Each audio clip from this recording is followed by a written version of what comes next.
Hey guys, today we're going to be running power out to this new gazebo I built.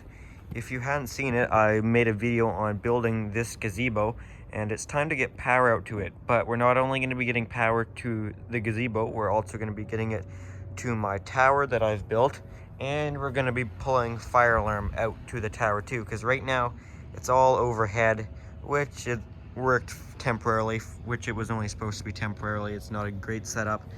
But now we're gonna finally be getting this all underground burial. So all the fire alarm and power can be removed from going across. So I've already dug a trench here all the way across. Now we are the proper depth at 18 inches, which is what we have to be for an area like this. Can't remember what it's called. There's a fancy way of calling it where basically if you're driving over it with vehicles or not, it's got to be deeper. I think it's 2 feet, but this has got to be 18 inches deep, which we are at 18 inches deep here. If I get a tape measure, as you see, we're about 18 inches. Might be a couple spots that aren't quite and some spots that are more. It's not perfect, but about 18 inches, pretty good there. 18 inches is how deep the slab is right there. Where you can't see it anymore, where the dirt is, that's basically the edge of the slab for the garage. So it's a straight hole or trench the whole way up until right here, where we kind of go underneath the deck a little bit, because I'm going to come up with my conduit up here. So right here, we're just gonna come up in there. And then after that, we'll continue on over here to the tower. So the power is gonna come under, go up, and then back down to the tower. But then our fire alarm data, whatever else we run in it, will be just a straight line, won't stop here, it'll just go straight to the tower. And I gotta figure out how we're gonna actually get up there. Not exactly sure how all that's gonna work, how we're planning on getting up there. Right now I'm just focused on running the pipe so we can fill back in the trench, and I'll worry about getting up there and terminating on either end later. Of course, it doesn't have to be finished anytime soon because we've still got the power overhead. I wanted to run 3/4 inch conduit for this project, but I couldn't get it anywhere. I mean, I had to go with 1/2 inch pipe, which I didn't really want to do just because it gives you less room. You can still have, I think it's 6 number 14s in it. But as far as fire alarm, we can't really fit much more in it other than fire alarm. Not that you're allowed to anyways, you can't have anything else in fire alarm, but this is just for demonstration. Would be nice though, so we would have the option that if I wanted to, I could always pull a Cat 6 or Cat 5e for security cameras in the future. If I ever went with a wired system, it'd be nice to have that flexibility, able to add that, but oh well, if I can't get any 3/4 inch conduit, I can't get it. So anyways, here's all of our conduit. We've got 10 sticks of 1/2 inch right here, plus some more in the garage that I already had. So I think we'll probably do the straight line to the tower first, since that's the easier one. I'm going to bend my first pipe here at the end, and I'm not going to use one of these guys, as I prefer just to use a heat gun and do it, since it seems to, I can get away with a slightly larger radius of bend, which makes it easier to pull through, and it's less gluing, and I just like to do it better that way.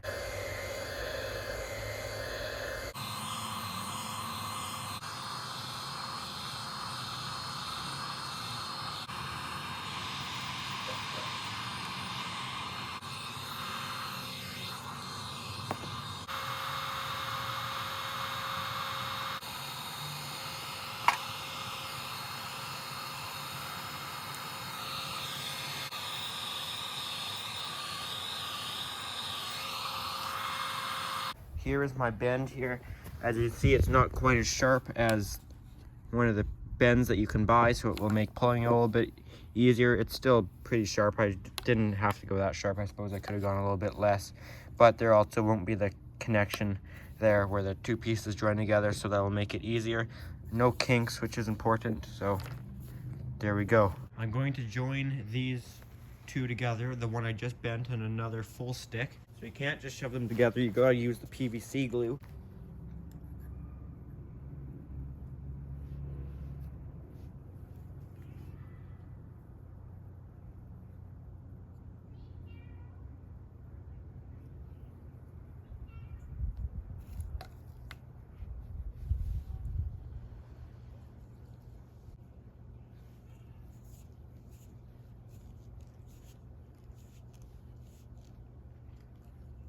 Here we go.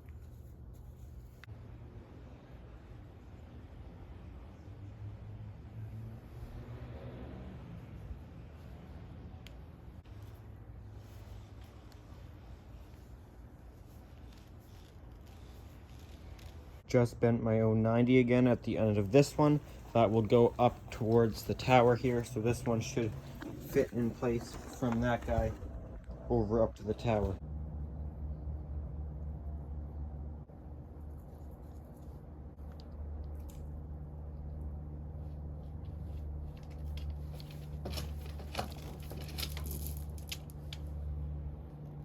Just made another 90 here. This one will be going up over there. This one will be my power coming to the gazebo.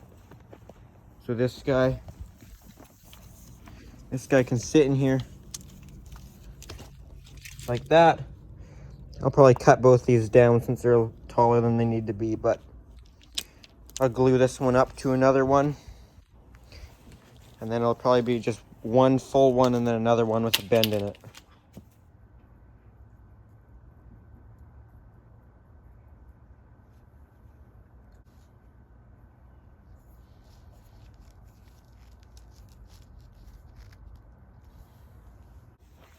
Bent this guy at the end here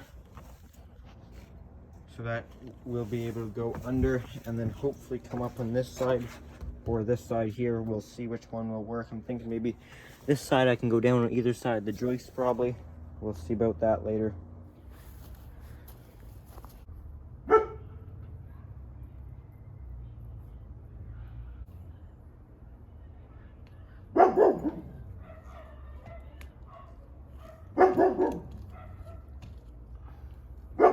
Can you stop barking? Do you ever stop barking? Do you even know how to not bark? This box here isn't the one I'm going to be using since it's got 3/4 inch knockouts, not 1/2 inch ones. And they're too close together to line up, so the conduits are going to have to just flare out a little and go on either side of the joists here. So I'm going to make those holes now.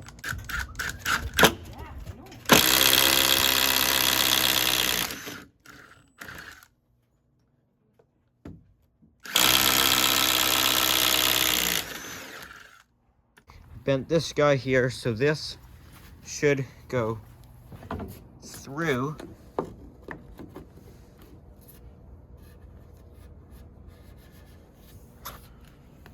And we should be able to turn it.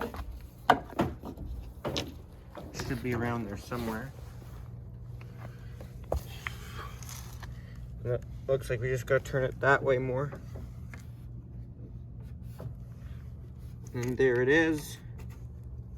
So I had to move it to the further away hole from the shed. But once it's like that, if I hold it upright, that'll fit it just perfectly there, so I'll do that.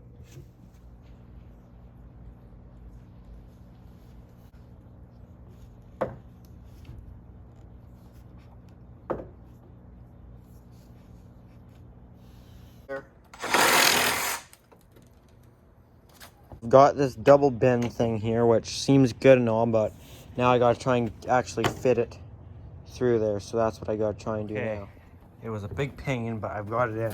I had to add this little bit to it because it ended up being way too short down there, as you can see. But I got those all down there. That guy just kind of bent now because I had to bend it to get it through there. That was a bad idea to do it in one whole section like that. So now I'm gonna add another pipe onto that one, which will get bent at the end to go up. That's all the pipe laid out now. As you see, we've got our one run that continues on all the way up to the tower, and then we've got our other one that comes and meets up with these ones here. And I'm gonna strap them just at the base just to keep everything lined up for now. Not necessarily even permanent, just to keep stuff together.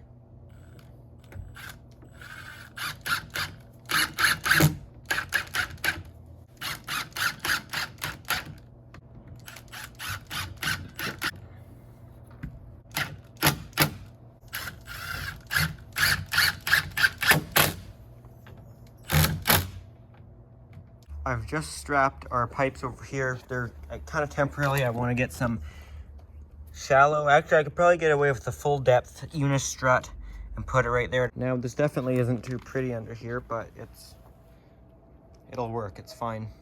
Good enough. I have marked on here fire alarm and 120 volt, so I'll know the difference once everything's buried.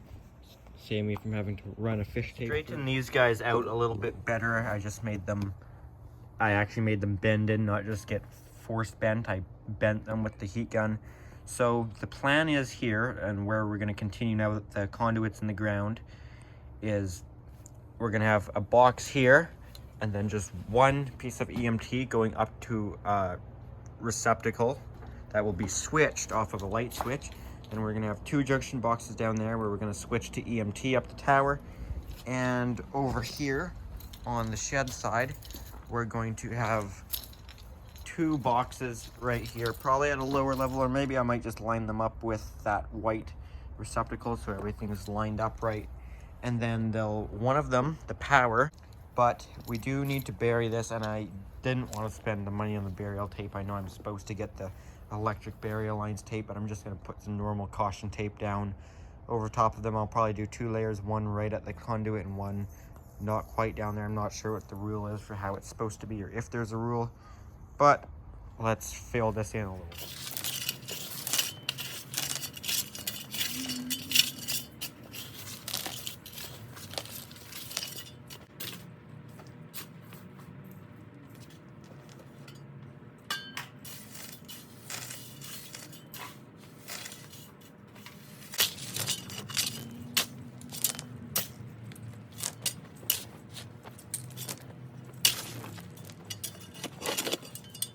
Should have done this before I buried it all, but before I got it completely buried, I thought I better run a fish tape through just to make sure everything's fine. So I was hoping this would come up on the line side of our gazebo, which if we go over to the gazebo, it did. We came up this pipe, so now I'm going to go down this pipe and make sure it comes up over there on our 120 volt one, and then I'm going to make sure the fire alarm conduit is one continuous conduit as it's supposed to be. Continuing down from here, my fish tape's in there, and as it's supposed to, it comes out the 120 volt pipe over here. So now I'm gonna make sure the fire alarm is one continuous pipe the whole way, which I really hope it is. There is our fire alarm on this end, and if we go down over here, we're sticking out right here from our fire alarm. Actually, I still have to glue that pipe down there too. Better not forget that. But either way, it made it pretty easily. That's why I like doing my own bends, is it goes so much easier pulling through a bend without a connection in the middle of it. I've got my final closer to the surface level caution tape down. Got all the dirt in, and now I'm just squishing it down a little so it's firm. The way I'm doing that is with my my compactor. This machine works well, better than your feet.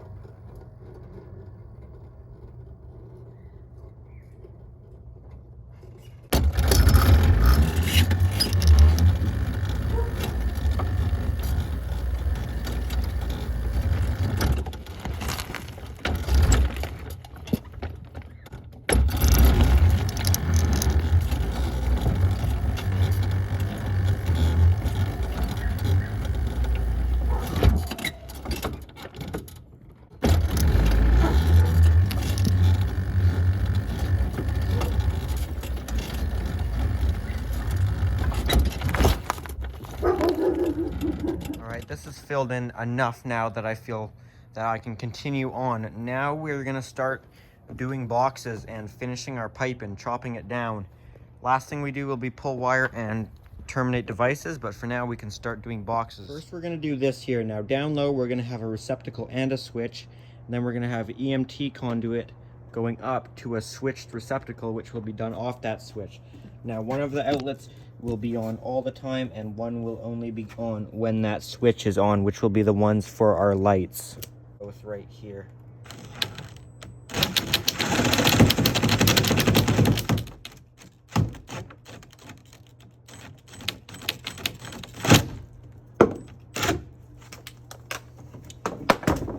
Try to do that without damaging the pole.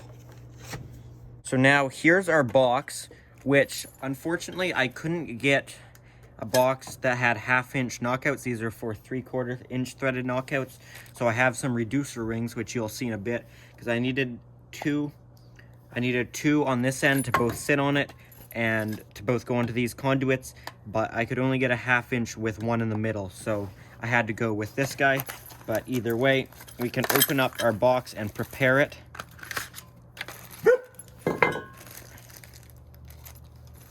We're going to be using both of these, and we're going to be using this one on the top, not this one. So we need to blank off this one and our back knockout, which you get 2 of these included. If you need more, you can buy more separately.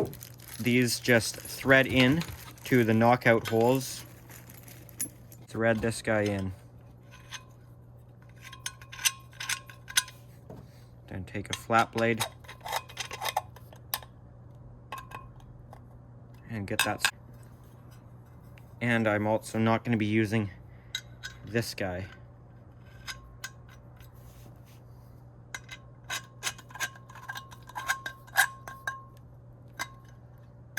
There we go.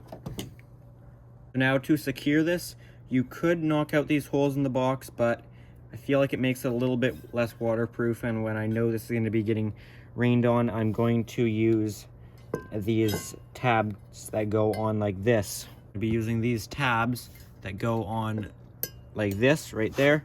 So how that works is this little tiny screw right here. You can just put this guy over the little nub.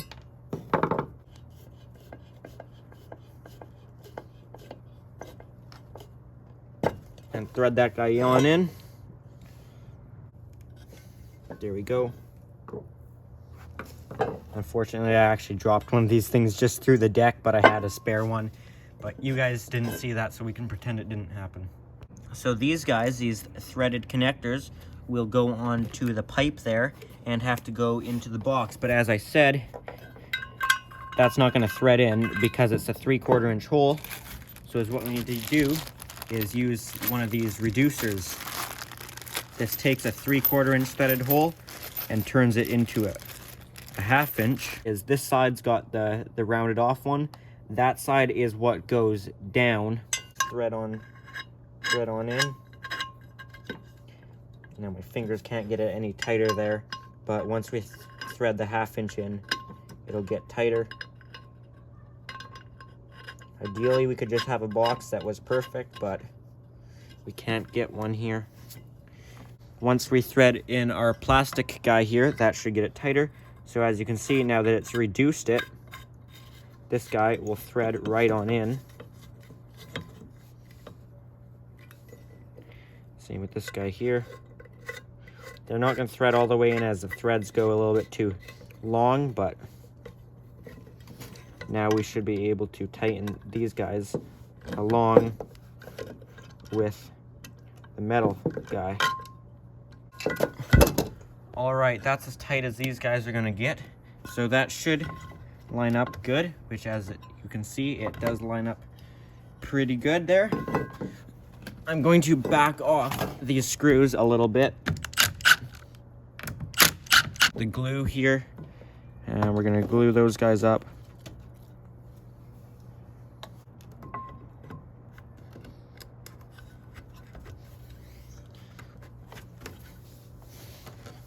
All right, there you have it.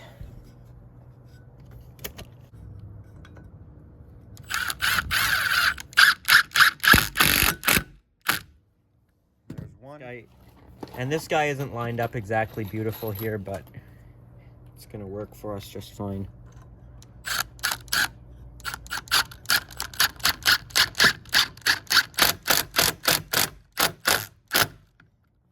There you go, that's on there good and solid. Now we'll just thread in this guy right here before I lose it. I'm not quite at that step yet, but we're gonna thread this guy in as much as we can.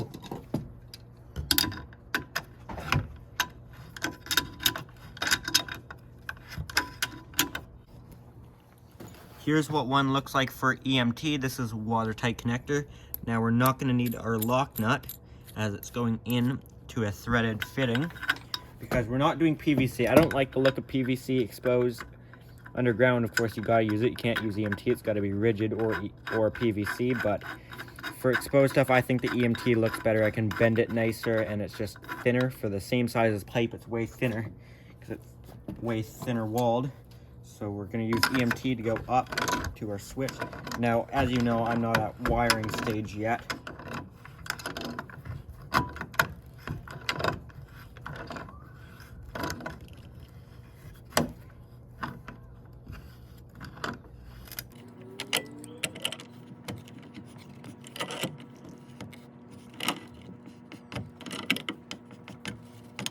Alright, that is decent right there. So now that we've got that there, we're going to run our conduit now. I found this piece of conduit that I had laying in my collection that actually happens to be the perfect length.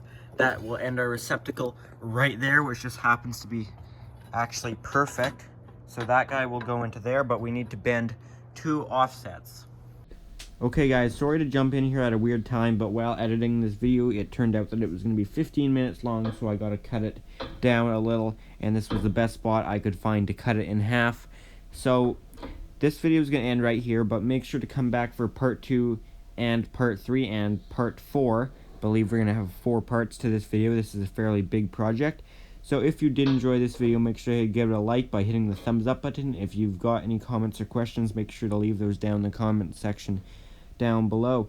Make sure to come back for part 2. Thanks for watching.